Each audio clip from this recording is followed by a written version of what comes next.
It all started with Clementine, preparing for the most intimidating job interview of her life. Her brother Obinna encouraged her to be herself, but that was easier said than done when applying to be the personal assistant to the infamous Miss Gates. Miss Gates was a force of nature, cold-hearted and brutally judgmental. Her interview process was a massacre. She sent one woman away for being fat, claiming she'd be tired by 11 a.m. She dismissed another for having bad breath. It was petty and cruel, but it was her standard procedure. Miraculously, Clementine was hired, but the rules were intense. "Never be late," Gates commanded. "Any second past 8 a.m. is late, and if you're early, don't you dare enter until it's exactly 8 o'clock. Life under Miss Gates was a minefield. She had a rigid timetable, and any deviation from her specific diet meant instant dismissal, a fate the previous cook learned for trying to be creative. Everyone walked on eggshells. When Samson came to deliver a report, he made the mistake of sitting without permission. "Did I ask you to sit?" she snapped. His voice trembled as he spoke, terrified of joining the long list of the fired. Even her personal life was a command performance. She ordered Clementine to hire a chef for a private date, with one strict rule: no creativity. Her date, Kenneth, was charming. They laughed and told stories until he spotted a speck of food on her lip and gently wiped it away. That single kind gesture was a cardinal sin. "He touched me without my consent," she declared, and ordered Clementine to throw him out. Kenneth was left stunned and disrespected, all for trying to be chivalrous. But karma was watching.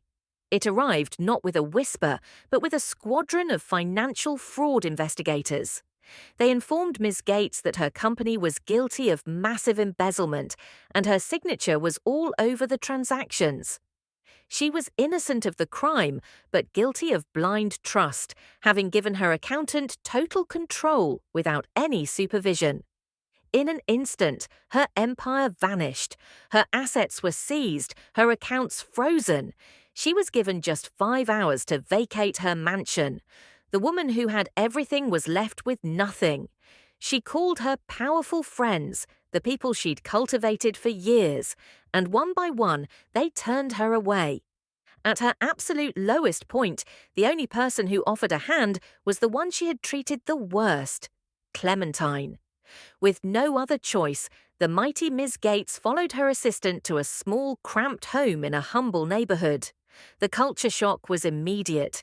She was horrified by the noise, the lack of security, and even the lizards.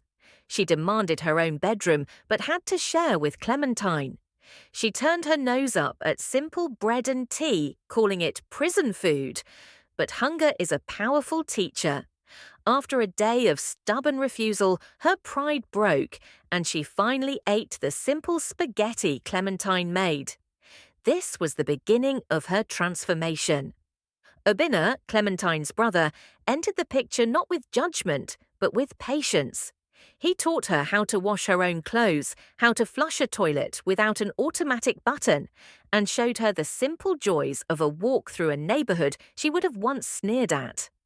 One night, Gates had a terrifying dream. A woman named Beatrice slapped her, accusing her of stealing Obinna. She woke in a panic, only to be crushed by the reality that her real life was, in fact, the nightmare. This sparked a profound change. She remembered a time she had shown a sliver of mercy to an employee, and the shock on everyone's faces. She realized her cruelty wasn't who she was, it was a shield. She finally apologized to Clementine, asking for the truth. Trembling, Clementine told her, "You are wicked and selfish. You fire people for no reason." Instead of anger, Gates broke down. She revealed the origin of her pain. Her kind, trusting parents had been betrayed and murdered by their own employees.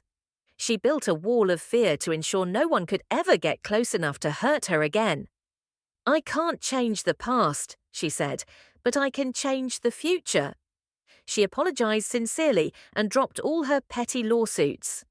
The story ends not with a fairy tale return to wealth, but with something more valuable: redemption.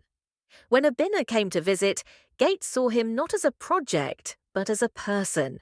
A genuine spark ignited between them. They started dating, agreeing to take things slow,